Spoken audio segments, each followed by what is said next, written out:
Bien amigos, como lo anunciamos, estamos con Eduardo Jiménez, él es analista económico de Macrocónsul, para hablar un poco respecto de la economía y algunos sectores en especial. Eduardo, ¿cómo estás? Muy buenas noches, gracias por estar acá. Buenas noches, gracias por la invitación. Y yo te quería preguntar un poquito directamente, ¿no? Se ha aprobado este paquete de facultades legislativas en términos económicos, financieros. No sé si han tenido ocasión de analizarlo en Macrocónsul. ¿Cuánto podría finalmente ayudar efectivamente a un poquito, reincentivar, acelerar nuevamente nuestra economía?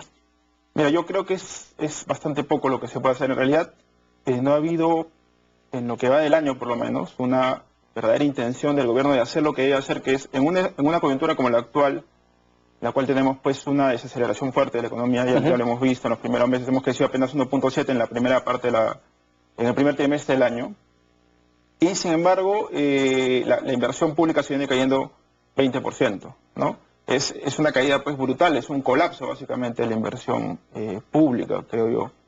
Entonces, nuevas medidas ayudan, son positivas, pero quizás sea marginal su efecto, ¿no? Como te comentaba, de repente la parte del leasing inmobiliario puede ayudar un poco al sector en específico, pero el resto de cosas no parece haber una verdadera intención del gobierno de hacer lo que tiene que hacer, ¿no? ¿Qué se debieron hacer, por ejemplo? ¿Qué cosas sí se debieron plantear para efectivamente reactivar un poco la economía? Tú has dicho el tema de la inversión pública que sigue cayendo en 20%. Yo recuerdo justo haber leído ahora al exministro Carranza, ¿no? Que decía que uno de los pilares que él planteaba es el tema de la inversión pública, inversión en infraestructura. Sí, mira, se atrasaron demasiado en las grandes obras, ¿no? Estamos hablando del metro, la línea 2 del metro de Lima. Correcto. Estamos hablando del gasoducto del sur, además hay otros problemas políticos con Brasil. Ahí el tema de Odebrecht y qué sé yo. De Brasil que complica todo el tema.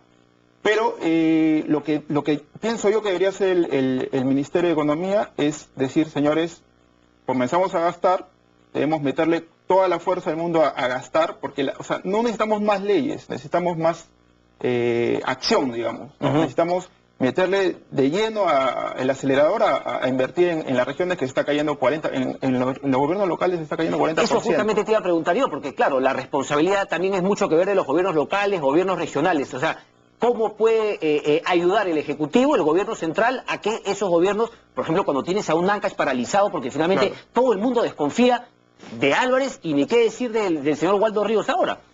Claro, mira, la idea sería la siguiente, ¿no? O sea, lo que se está viendo en los últimos años es que el peso del gobierno central en la inversión pública ya ha caído a 1/3 apenas. Entonces, y los otros 2/3 están en más o menos un tercio más en los gobiernos regionales y en los locales. Entonces, yo creo que el ministerio debería estar poniendo gente en cada uno de esos gobiernos regionales para, digamos, un grupo de gente, digamos, un grupo de técnicos que pueda hacer avanzar los proyectos que están ahí estancados, ¿no? Ahora, por no hablar de los grandes proyectos que ciertamente ya los ministerios los están poniendo, los están reactivando, pero en los gobiernos regionales y locales, que es un poco más difícil entrar ahí porque siempre hay problemas, pues, sí, políticos, movimientos, etcétera, amiguismos. Así es, entonces, es menos lo que se puede hacer, pero el ministerio es el eje central ahí, ¿no? Debe entrar con todo a los gobiernos regionales y apoyar un poco el gasto de una manera técnica, ¿no? Claro. Es lo que yo siempre decía, ¿no? Qué genial sería, por ejemplo, tener a todos estos, por ejemplo, como tú, ¿no? Gente que por ahí ha hecho maestrías afuera, trabaja en bancos de inversión, en consultorías, que 2 o 3, cada uno se vaya a un gobierno regional y le presente proyectos, infraestructura, carreteras, hidroeléctricas, etcétera, etcétera. ¿Cómo mejoraría finalmente la calidad, ¿no? Del gasto, de la inversión en esos gobiernos locales y regionales? Así es. Mira. Y eso me dices tú, el Ministerio de Economía podría de alguna manera ayudar. Claro, o sea, como te digo, ¿no? O sea, no es un tema de más leyes. O sea, no necesitamos más leyes. O sea, las leyes están.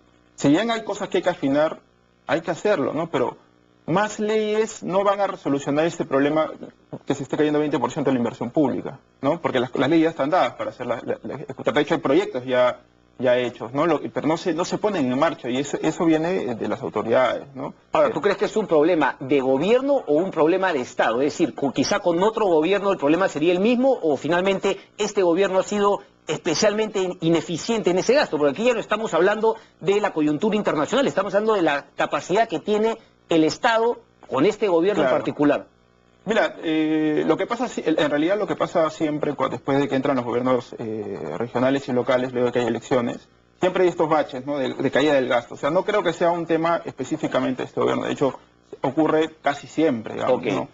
Pero entonces, si tú estás viendo esa situación, estás viendo que eso va a ocurrir, que sabes que eso va a ocurrir, por eso te digo, ¿no? Uno tiene que tomar las medidas para saber de que tiene que intervenir, porque además estás en una desaceleración, estás con un PBI creciendo, como te digo, 1,5 en el primer trimestre, y tú tienes que ejecutar gasto porque sabes que tienes que apoyar la economía. De hecho, los sectores no primarios, que son la parte vinculada pues a la demanda, al poder adquisitivo de las personas, está creciendo apenas 2%, ¿no? Entonces, eso es preocupante, eso es para preocuparse, eso es para tomar medidas, para hacer algo más, ¿no? Pero sin embargo, las autoridades, el ministerio en particular, ha dicho que ya se ha hecho lo suficiente, ¿no? Entonces, eso a mí en lo personal me preocupa, ¿no?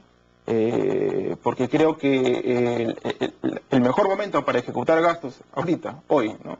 De hecho, ahí en macro a veces nos reímos un poco que entre los macroeconomistas, digamos, los que vemos esto de la macroeconomía, esperamos las crisis para hacer lo que sabemos, para saber lo que hemos estudiado, ¿no?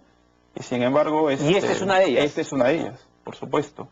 Esta es una de ellas porque veníamos creciendo pues 6%, en el 2013 crecíamos 5,8%, en el 2013 crecíamos 5,8% y ahorita estamos el año pasado ha sido 2,4%, este año... Pero esto siempre me lleva a este debate que ha surgido un poco, ¿no? Porque efectivamente, y me acuerdo que la posición del expresidente García Pérez en una columna del Diario de Comercio era justamente un poco, ¿no? Este shock de infraestructura, este shock de cemento, este shock de gasto, y por ahí lo comparaba con este famoso libro que ha salido ahora, ¿no? El tema del Perú está calato. ¿Tú cómo ves en esa discusión? Porque, claro, a mí me parece que también, si no se hacen unas reformas políticas fundamentales, siempre va a haber un cuello de botella para que la economía siga creciendo con los índices que creció en la última década. No, pero mira, en realidad no es lo que está pasando hoy día no es un tema estructural. La economía peruana tiene unos problemas estructurales. Que están ahí. Que están ahí. Perfecto. Y que no se van a solucionar quizás ni en los siguientes 5 años, ¿no? Eso se va. Y es el tema de la educación, básicamente, ¿no? Tal cual. Eso tenemos que ir avanzando lentamente para llegar a un nivel que por lo menos con el que nos sintamos bien, ¿no? Que nos dé la posibilidad de tener un mejor mercado de trabajo. Correcto. ¿No? Pero ese tema no es ahorita el que está... Es una cosa más coyuntural ahora. Claro, lo que está pasando ahorita es que, mira, tenemos caída de precios de los minerales, y eso nos perjudica a nosotros y a cualquier país de la región. Y de hecho, todos los países de la región están con problemas. De hecho, Macro pertenece a una red de consultoras económicas, ¿no? Y todas tienen números realmente de tristeza, ¿no? Y uno para llorar, realmente para llorar. Entonces no es un tema solamente pero el tema es ahorita coyuntural. A todos nos ha golpeado en la caída de los precios de los minerales, a Perú, a Chile, la caída del precio del petróleo a Colombia y Ecuador, ¿no? De los alimentos un poco a Brasil, Argentina. Pero nosotros, digamos, además hemos tenido un problema, ¿no? En el 2014 se nos cayó la minería, la pesca se nos cayó brutalmente, además. Eso ha ayudado también, digamos, a que estemos en la cola, digamos, del crecimiento, claro, dejando de lado a Venezuela, a Brasil, que estaban más atrás. Pero hoy día lo que tenemos es un problema que, digamos, que tiene efectos o que tiene causas diversas, ¿no? Pero el tema central es que hoy día tenemos un crecimiento que está muy bajo, muy por debajo de lo que hemos venido creciendo, y muy por debajo del crecimiento potencial que hablamos los economistas, ¿no? Que debe estar alrededor de 5%, más o menos. Entonces estamos en... Independientemente de esos problemas estructurales, ¿crees que igual, actuando bien con lo que hay actualmente, podríamos estar en esos índices, 5%? Por lo menos yendo hacia ese número, ¿no? Buscando ese número, pero... digamos, el problema central es que si decimos que ya todo está hecho, entonces... claro, ¿qué vas a hacer? Claro. Te sientas con las manos cruzadas y ya no haces nada. Exactamente, hay un problema. ¿Eso es lo que pasa entonces, te parece? Yo creo que sí, ¿no? Entonces, yo creo que, como te digo nuevamente, no necesitamos nuevas leyes, necesitamos acción, digamos, ¿no? Necesitamos que el gobierno central, por medio del Ministerio de Economía, apoye el gasto en las regiones y podamos ver de repente un segundo semestre mejor, en números más altos. Ahora, pero por ejemplo con el tema de las expropiaciones, ¿no es un poquito tratar de ayudar a que se aceleren esas...? Sí. De hecho el ministro Gallardo está haciendo lo que para la línea 2 del metro, para otros proyectos, lo que se está esperando, sí, efectivamente se está haciendo. De hecho el sector construcción, justamente que empezamos un poco con el tema, está cayendo 7% entre enero y abril, ¿no? Entonces, lo que esperamos es que en la segunda parte, en el segundo semestre, podamos estar hablando de números, por lo menos no en negativo, y podemos estar hablando de un sector que está apoyando la economía, porque hoy día solamente lo está haciendo caer más, ¿no? Entonces, ¿y cómo vamos a hacer esto? Un poco reactivando esas grandes obras, el Gasoducto del Sur, la línea 2 del Metro de Lima. Entonces, si no llegamos a hacer esto, entonces vamos a tener problemas, ¿no? Nosotros tenemos un crecimiento ahorita de 2,9, asumiendo que esto se va a seguir pateando. Correcto. Pero sí, si logramos realmente, ojalá, que la inversión pública se reactive en el segundo semestre, podemos estar esperando, podemos poco revisar. Solamente inversión pública, ¿tú crees que viene por ahí? ¿El sector privado cómo crees que va finalmente a reaccionar? Lo que pasa es que el sector privado, digamos, tú no le puedes pedir al sector privado que en un momento como este invierta, porque obviamente cualquier empresario es cauteloso, ¿no? Correcto. Es cauteloso. Entonces, el que tiene que tomar la batuta de todo esto es el sector público. Sector público. ¿Cuánto crees también que el tema de la cercanía, ¿no? De la incertidumbre de quién será el próximo presidente tiene que ver también en este frenazo un poquito de los privados para meter su dinero en la economía? Yo creo que todavía no es... No es todavía eso. No, yo no lo veo. No es un poco más que todo la coyuntura esta en la cual...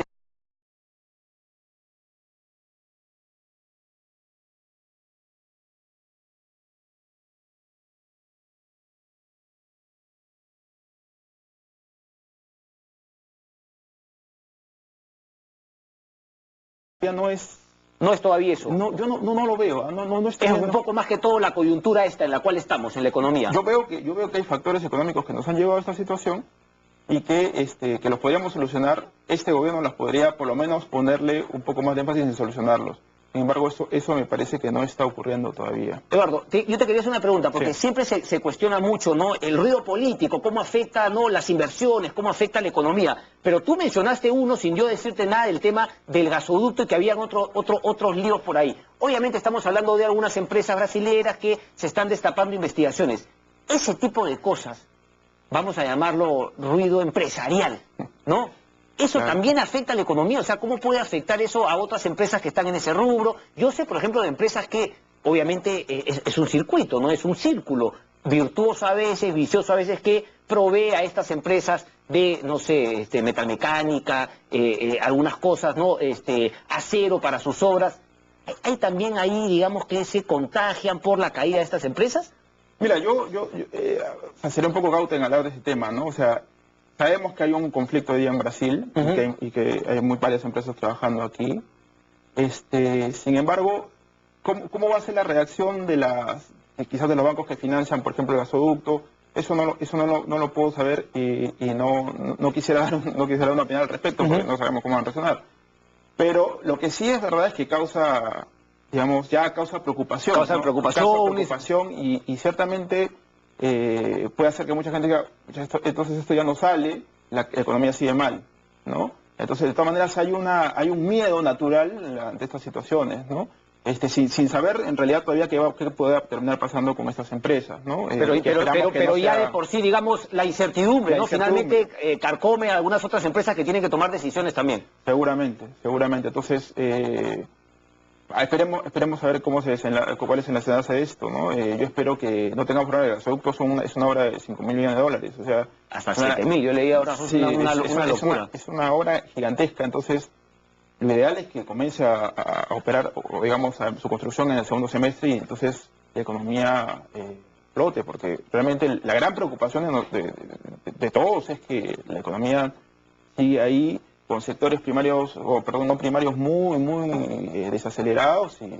Yo te quería hacer una pregunta, ya que has dicho que es una obra tan grande, 7.000 millones, o sea, dentro de, digamos, tu razonamiento como economista, ¿es real? Es decir, ¿cómo así solamente se presenta un solo postor para una obra de tal envergadura? O sea, que sancionaron a Uto, al final solamente hubo un postor, solamente un sobre que abrir, porque el otro se le anuló. ¿Eso es bueno para la economía o finalmente son factores que se dan y así hay muchos casos de licitaciones? Sí, mira, yo no voy a jugar la transparencia de preinversión en ese sentido.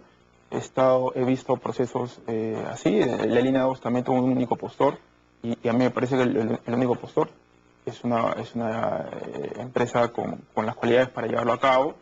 Entonces, no entraría mucho a ver ese punto, ¿no? Yo creo que en la medida en que se hagan las obras y sean de la mejor manera, sean de la forma más eficiente de hacerlo, ¿no? Creo que es positivo para la economía. Correcto. Eso es, ¿no?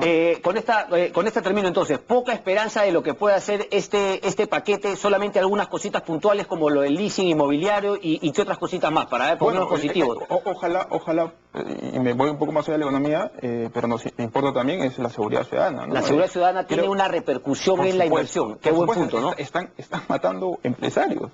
O sea, ¿cómo yo puedo invertir si va a venir una persona que me va a meter un palazo para robarme lo que gano? Sí, pero lo más esencial, ¿no? O sea, mira, uno como economista asume que la inversión se puede desarrollar y eso asume a su vez que hay un orden jurídico y que se respeta. Entonces, imagínate, si eso no pasa, estamos perdidos, ¿no? Tal cual. Solamente quería aprovechar los minutos que nos quedan para que si me podías explicar un poquito lo del leasing inmobiliario para que la gente lo entienda. ¿Cuáles van a ser las ventajas finalmente? Porque se dice que el sector construcción, justamente con eso que tú mencionabas, con las obras que ahora con este paquete se supone se van a agilizar un poquito, va a aumentar un poquito el sector construcción, más no así el inmobiliario, que caería, pero que se recuperaría justamente con este tipo de proyectos. Lo ha dicho Milton Mojes, el ministro de Vivienda. ¿De qué se trata este leasing? No, mira, o sea, se supone que es ayudar a la... En realidad todavía no se saben los detalles, porque no ha salido ningún paquete. La idea es ayudar a la gente que tiene menos recursos, o del segmento C, que podría comenzar a pagar, a partir de un alquiler, comenzar a pagar su casa. Sin embargo, hay un problema central que quisiera traerlo a la mesa, y es que eso pasa por el hecho de que se permita, o digamos que la persona que va a alquilar su casa lo haga con confianza, porque tú sabes cuáles son los problemas cuando alguien alquila su casa. Tal cual. y después para sacar a ese inquilino moroso es complicado. Pero justamente no se habló de la creación de un registro público de arrendatarios, el formato único de arrendamiento, o sea, viene una serie de medidas para tratar de generar esa confianza. Como te digo, si este leasing inmobiliario pasa por el hecho de que se respete la seguridad del que está arrendando, ¿no? Porque de lo contrario, ¿con qué confianza yo puedo tener un departamento y con qué confianza lo alquilo si es que va a haber una persona... Nuevamente, como todo, no basta decirlo, sino hay que crear las condiciones para que finalmente eso del leasing inmobiliario se desarrolle. Por supuesto. Eduardo, muchísimas gracias. Listo. Un placer tenerte contigo. Listo. Bien, nosotros llegamos al final de hora clave.